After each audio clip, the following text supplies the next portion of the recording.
Good morning. It's Friday, July 31st. Sorry I'm a little bit late. I got tied up yesterday.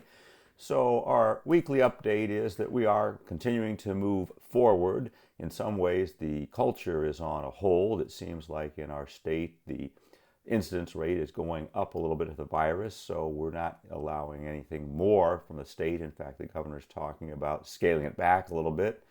Certainly, he scaled back high school athletics, so there's a possibility that will also put our elementary school athletics on hold, at least for the fall.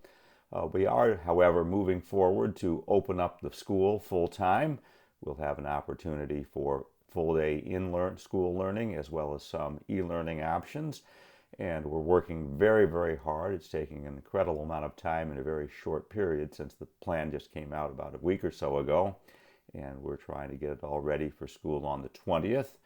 The Office of Lifelong Formation has also put out the plan for reopening for religious ed faith formation programs, and those will not start till the 1st of October.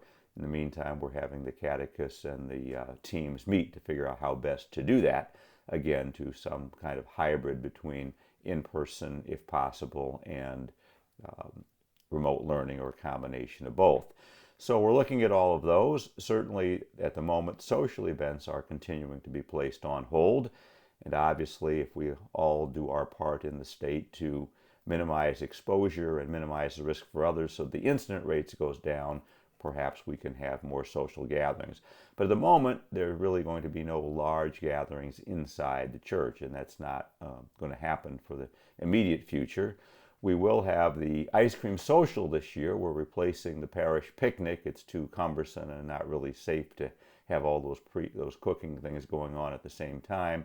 So we're going to have an ice cream social here. So August 23rd on Sunday, after the 10 o'clock Mass, we'll simply go outside into the front parking lot. We will have ice cream trucks with prepackaged ice cream, again, individual servings, so that there won't be any risk of contamination of food. And we will have a DJ playing some music in the front parking lot. Bring your own chairs. There's information in the bulletin on the website.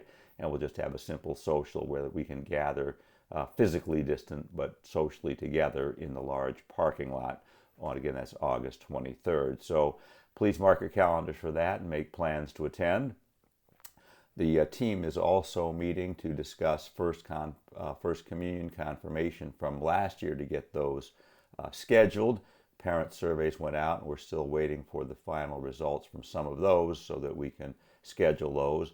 And then we'll also schedule the rites of initiation, so those have been postponed as well.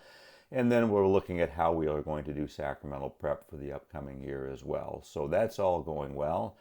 Don't know what's going to happen with Bible study or some of those other small gathering events that we have for formation and otherwise, some social like the blanket ministry.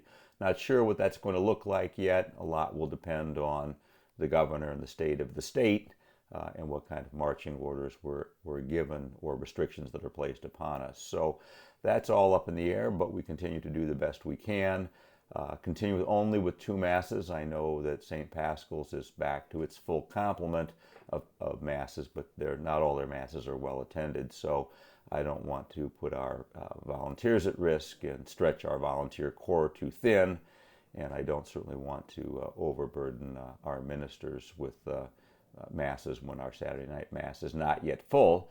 So there's still about 70 people on Saturday night. We have close to 100, 100 and few, I think 105 last week. So we'll continue to do that and see how that progresses as we get more volunteers and as people feel safer about coming out. Then perhaps we'll add more. But in the meantime, I respect everybody's decision to be prudent, particularly our elderly. I still do make house calls. I went to do a home visit yesterday afternoon. And they're in their 90s. And of course, it makes sense for them to watch the Mass on TV, but still that we'll try to make as many communion visits as possible so that people aren't totally deprived of the sacraments. And of course, anointing of the sick for those who are non-COVID cases. It's okay for me to come. If someone does have COVID and needs anointing, they probably should be in the hospital, but we would have there are other ministers from the Archdiocese. There's a cadre of trained COVID personnel because the safety precautions are much greater. But for our parishioners and for all the ones I've done all summer long and all spring, It's just a normal house visit with a mask and sanitation and so forth. So we continue to do all that, so please don't hesitate to call the rectory to schedule one of those visits. Please don't hesitate to call the rectory to have an in-person counseling or meeting session. I've had several of those as well. We do have physical distancing. We wear masks and hand sanitizer, so we're trying to keep everybody safe. And of course, we'll continue to do the sacramental ministry to the best of our ability. So stay safe, stay healthy, and certainly try to pray for and encourage one another, particularly the difficult situations we're facing, both with the civil unrest and the upcoming elections and all the fears and all the uncertainties.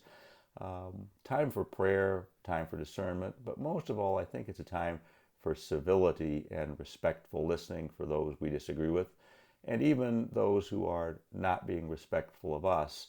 It's important to continue to pray for them, hear where their positions might have merit, even though obviously it seems like it's quite difficult sometimes to speak up out of fear for being canceled, so to speak. But we need to continue to pray about that, think about that, and support one another. And if you do know any needy families in the area, again, please let us know. We have had some donations that allow us to help some of those families. And certainly Deacon Bill continues the angel ministry, so that if those who are seniors or otherwise homebound need groceries or medications or something, please call the rectory, contact Deacon Bill. We'll be able to do that as well. So in the meantime, I'm looking forward to those of you who will be here in person this weekend, and certainly those who will be watching the Mass, which will be taped on Saturday as well. Father Tom Dorr will be here to do the Saturday night Mass, and I will be here on Sunday at the 10 o'clock Mass. So God bless you all. Have a wonderful weekend and a great week ahead.